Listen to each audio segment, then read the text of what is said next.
There is a reason why others reject what you say. Even good things that are said in a bad way will be rejected.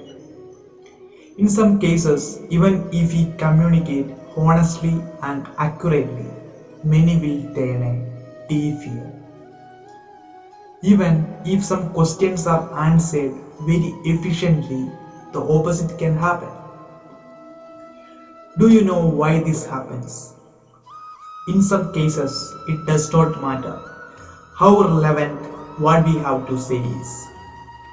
The relevance there will depend on which style we are talking about. Even if it is true, it will only be accepted by others if it is presented in a gentle way that is appropriate to the situation and context. Otherwise, it will be rejected no matter how big it is.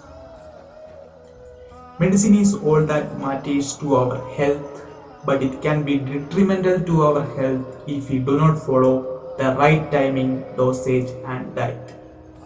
So, say what we have to say only accurately without arrogance, opportunistics, and in a good style. Otherwise, even some good words will create disasters. Keep that in mind. Do you know the name of the great power that drives our life? The power is called desire. But there are many great words which says that if you give up your desire and live, you will find peace. Some live in despair, have no desires. They do not make any efforts. They have no desires and they only see death in front. What causes such desires to freeze? Anyone would love to have a life like this without death.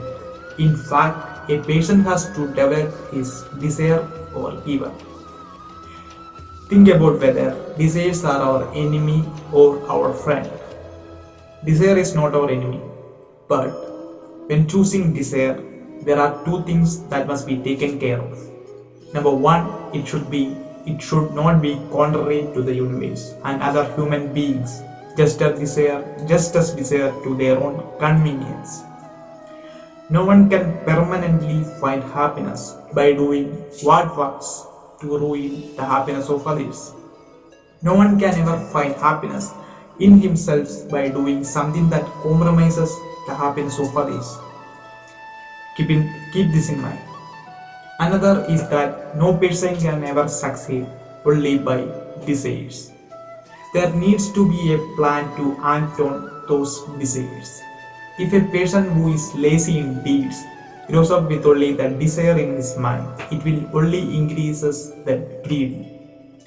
When greedy multiply, it can bring the person into frustration and disappointment.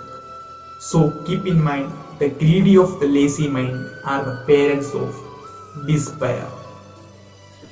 Adverse conditions are also necessary. Let us welcome the situation that is strengthening us. Let me tell you a story today. Once a farmer grew two mango trees on his farm. One of the mango tree was grown by providing water and fertilizer as required, but no consideration was given to the second mango tree. Both the trees grew and matured, but once in a strong wind, a tree that had been cared for so much by the farmer fell to the ground. Still, the second self-growing tree remained strong. Think about it, whatever the reason. Since the farmer did not irrigate the tree, the roots of the tree grew deeper into the ground in search of water.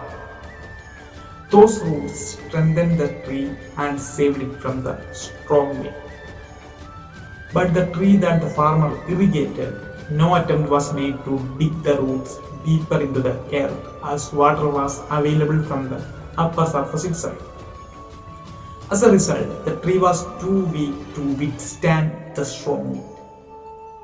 If we are not ready to face adversity and crisis in our lives too, life will continue to be weak. Often a comfortable situation and the lens of many give us weakness. This is not to say that it is wrong for everyone to enjoy life together. But in the event of a lonely life crisis in which no alliance is available, or if one has the strength and wisdom to cope with it, one must always practice the practice of self-sufficiency. Otherwise, they will be the first to fall to the ground in some storm of life.